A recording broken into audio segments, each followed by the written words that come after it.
Go. Hi, I'm Van Wallach, and today is Friday the 13th, November 2020. I think back on Friday the 13th of March 2020 as a day that could be assigned the starting date of when the reality of the pandemic began to slowly and horribly dawn on everybody, with work shutdowns and panic buying in the supermarkets. These two Friday the 13th, March and November, take on a personal family meaning for me. I associate my mother with both of them, especially in this fateful year of 2020. She died in 1984 at the age of 63, but I always associate these two particular days in March and November with her.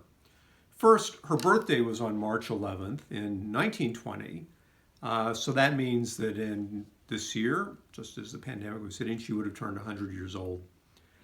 She'd been born in Del Rio, Texas, and spent much of her life in Mission, Texas. I can barely speculate what her take on society and the world would have been had she lived longer. I know that she would have been a very loving grandmother of her three grandsons, and she would have been shocked when Tom Landry was fired as the coach of the Dallas Cowboys after 29 years. She was a huge Cowboys fan, which makes sense because she and Coach Landry grew up in the same town on the Texas-Mexico border, Mission.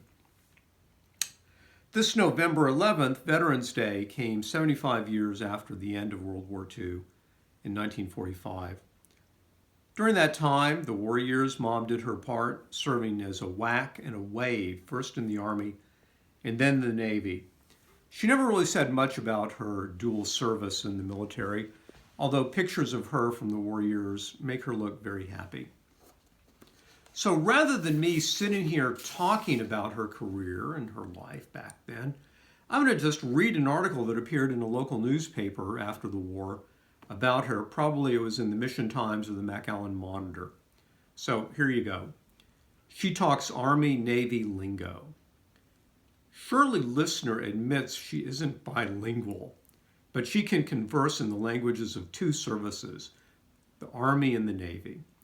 For Shirley, now with the Mission Citrus Growers Union, is a veteran of both branches and experience few men and far fewer women can lay claim to. First, she joined the WACs. After that service was incorporated into the regular Army, she resigned, then enlisted in the Navy's Waves a year later. Shirley, a native of San Antonio, came here with her family in 1926. Previously, they'd lived in Gonzales, but, quote, "But I still can't speak Spanish," she complained. Kind of a non sequitur, but I'll pass on that for now. Joining the WACs, said Shirley, seemed an interesting thing to do back in 1942, so she signed up and was sent to Nacogdoches, Texas for basic training. Later, at Camp Polk, Louisiana, I got mixed up with a company going overseas, Shirley laughed.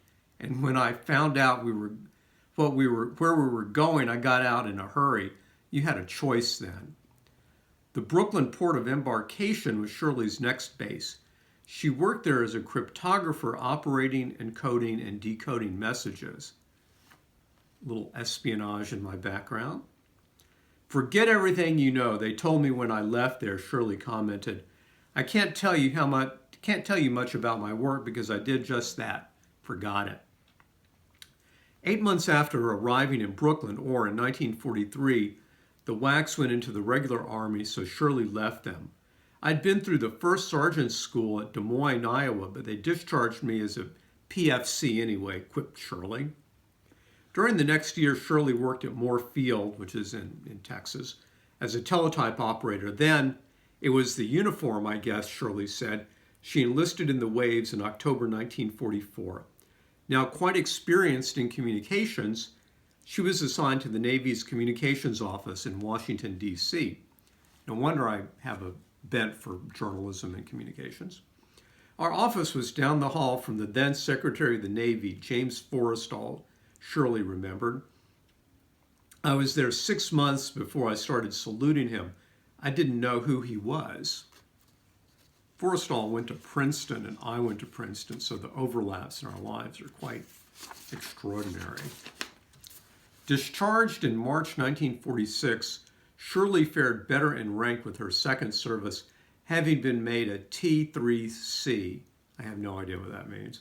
And I like the navy blue better than the OD too, she commented. Shirley worked in San Antonio a year before returning here, where she's a secretary with the Mission Citrus Growers Union. She isn't entertaining any ideas just now about any more enlistments, but if another war comes, there's always the Air Force.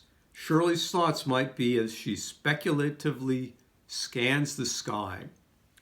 Well, so that's the story. I post photos of Mom during her war years on Facebook, and they always get a strong response from people that knew her or people who wish they had known her. I look at her during the war years, those pictures, and I think she looks happy. She was young, mid-20s, doing her part. And you know, in a time of pandemic, anything that we can find that reminds us of happiness, we should take it. Thank you.